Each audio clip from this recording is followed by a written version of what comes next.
Hey guys, Tony here, and I'm doing something a little different today. I'm actually going to be doing a movie review, which is awesome, and I'll be doing a movie review on Spider-Man Homecoming. Saw it last Friday when it came out. Super stoked about it. All summer, it's the movie I wanted to see all summer, and I'll just be honest, it didn't disappoint. I did actually make some bullet points, okay, and looks like there's a lot there, but that's just to help me organize my thoughts. So I'm going to go through things that I liked, things I didn't like, the main characters, the minor characters, supporting cast, that kind of thing, and I'll give it my rating. So, Spider-Man, one of my all-time favorite comic book heroes ever. Captain's my number one, and that was before the movies. So I thought that Sony and Columbia Pictures, they did an awesome job, and I'm glad that this movie came out. First of all, let's get into the main characters. Tom Holland, he played Spider-Man, and this is the first Spider-Man that's actually a teenager. He was 19 at the time of filming, and it shows. He's playing 15-year-old Peter Parker, and Peter Parker is actually, becoming Spider-Man. He has the suit, all that, and I think he does an awesome job capturing the spirit of Spider-Man, the comic Spider-Man, and just a really great blend of humor, sarcasm, and just being a hero. He's awkward, which I like that because he's a teenager. When we're teens, we're not perfect. We don't have it all together. So he does a great job. The villain, Michael Keaton, he plays Vulture, and I love Michael Keaton. I loved him as Batman. I have not seen Birdman. I need to check that out. Keep hearing a lot of good things about it, but I think that he does a great job from, basically you're a hero in DC, Batman, to now you're a villain. And I think he's very gritty, very real, and his motives are very realistic. He's, like I said, gritty. He's down to earth, if that makes any sense. Like, you can relate to him. And there's some parts where he's downright scary, and not just in the Vulture suit. The Vulture suit in and of itself is amazing, awesome. They did an awesome job with that in the special effects. Last main character I'll kind of talk. He's kind of a minor, major character. Robert Downey Jr., Iron Man. I thought he did great in this role as like a mentor to Spider-Man, and he's not in the movie a whole lot, which is good. I mean, we've had a lot of Robert Downey Jr. Since 2008, and it's great. Just they have a lot of chemistry. Him and Tom Holland do, and I like the interactions. Every time they're together, it just steals the show. It's great, well done. Supporting cast. So Marissa Tomei, she plays Aunt May. I just love the joke. Oh, she's hot. She's hot Aunt May. So they're kind of making a joke about it, because anytime you see Aunt May, either in the comics, cartoons, or the movies, she's old, she's elderly, so it's just kind of a running gag. I like that. But she gives a different take on Aunt May, which I like. It's pretty cool to see that. And she does a great job with it. Next, you have a minor villain, the Shocker, Bokeem Woodbine. I believe I'm saying that right. The actor's name. He's a great secondary. There's actually two that play the Shocker, but he's the one that survives. And he does a great job as the Shocker. There's not a whole lot explained about him or backstory, which is fine. You don't need to explain every single villain's backstory. Okay, that's what's great about it. Especially like if it's comic book style, you don't need to go, they grew up and they were tormented, yada yada yada. You don't need to go into that. So I like that aspect. He's just there. He was one of the Vulture's sidekicks. I enjoyed that. Now, one of Spider-Man's friends, Jacob Batalon, I don't know if I'm saying that right, but he plays Ned Leeds, his friend in high school. He's the guy in the chair. He gives himself that name. And he's very, very likable. Very easy to like in the movie. And there's good chemistry between him and Tom Holland. And he's very much a sidekick, but he's a very helpful sidekick, and there's purpose. When he finds out the identity of Spider-Man, like who Spider-Man is, it's amazing. I love that scene. And there's a lot of comedic value with this character, and pretty good. Now, just a few other little side characters. I did like MJ, Michelle. She's pretty cool. And just how much she doesn't like Peter Parker, but it's obvious that she does. And she's always there following Peter Parker. It's kind of hilarious. I did like the love interest, Liz. She was all right, and I won't give away the spoiler, but I did like her. She's kind of the out of reach girl that Peter's trying to get. She's a senior, and I believe he's a freshman. So that's kind of cool dynamic. The other classmates are great too. The ones that are on the team with Peter, on like the Quiz Bowl team, and they go to nationals in Washington D.C. I like them. I even like the teacher. I cannot remember the actor's name, but he's in Freaks and Geeks. I love that. He's one of my favorite characters in Freaks and Geeks. I also like the cameos. I love Captain America. That was great comedic stuff. And yeah, good stuff. Alright, so things I liked. I really enjoyed at the beginning of the movie.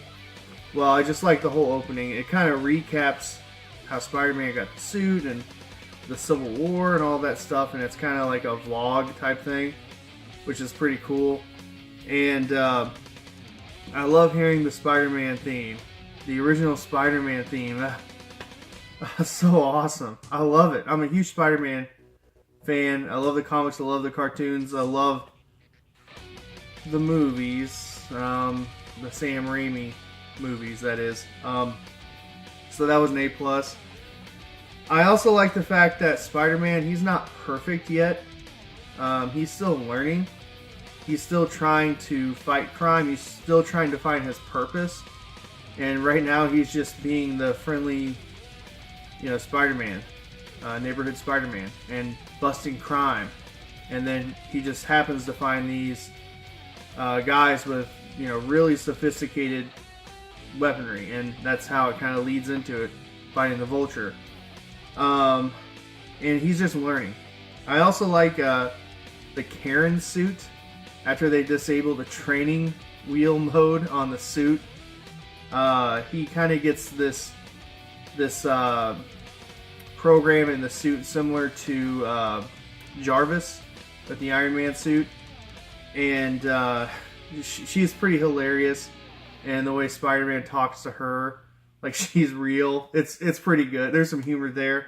I also like all the gadgetry that comes with the suit. I love the little detachable spider.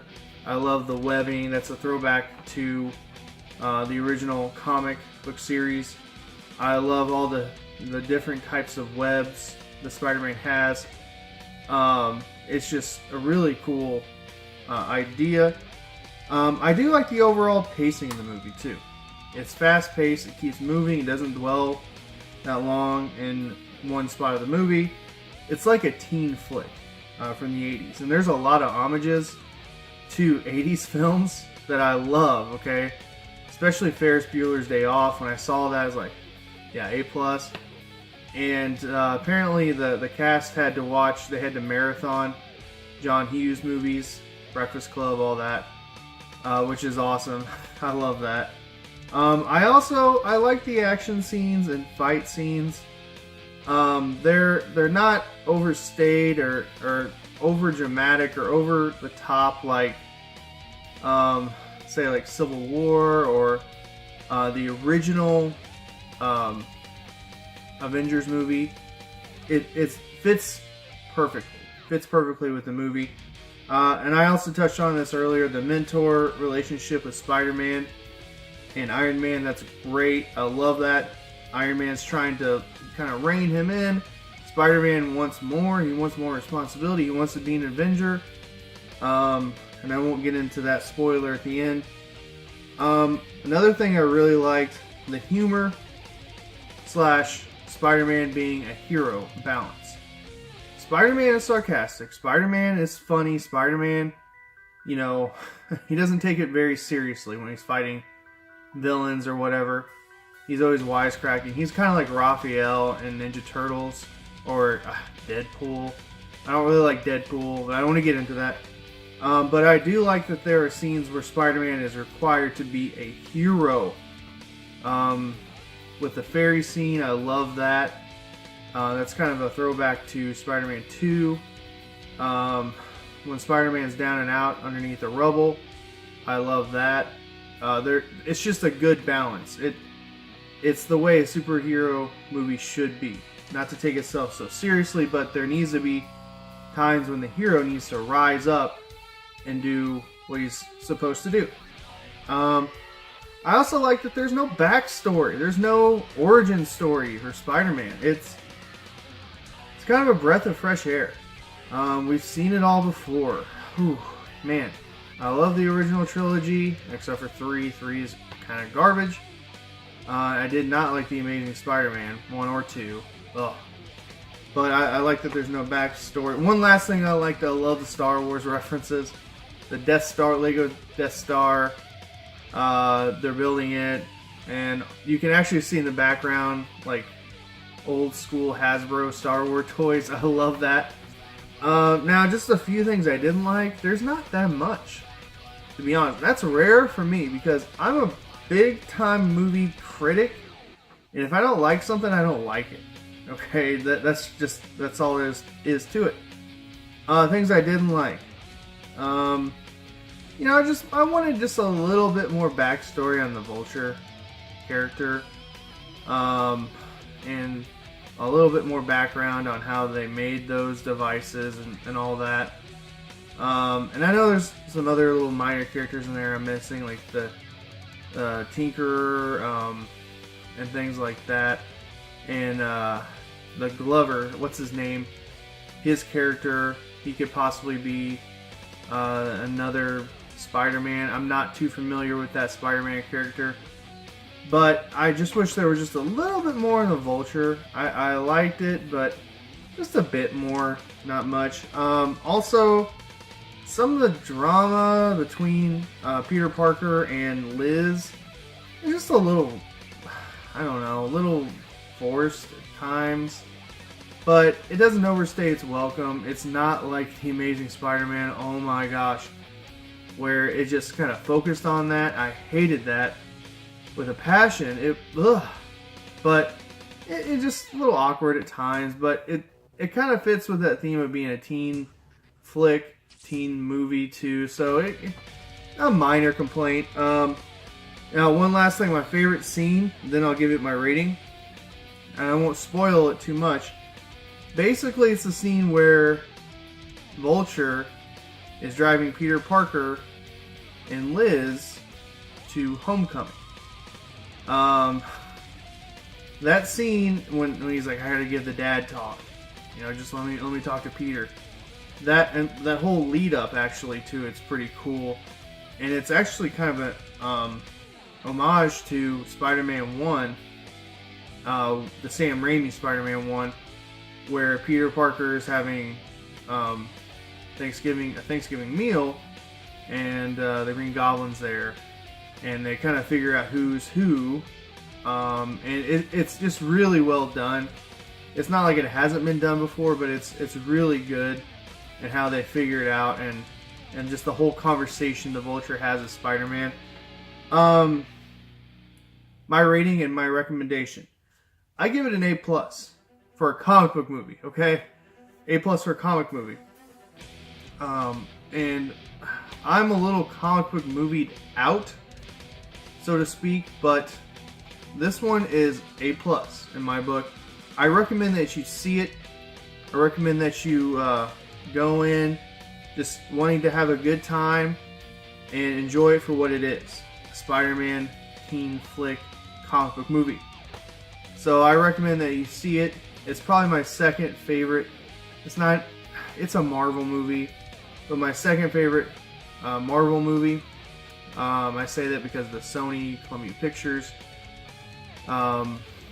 basically making it. I rate Captain America 2 above it, and then like below it I would say Civil War is right after Spider-Man Homecoming. But yeah, I recommend that you see it. What did you guys think of it? Did you think it was too cheesy? Did you think that it was over the top? What did you guys think? Oh, what other movies are you guys going to see this summer? Thanks for watching, and I hope you enjoyed this video. And like and subscribe to me. Thanks for watching.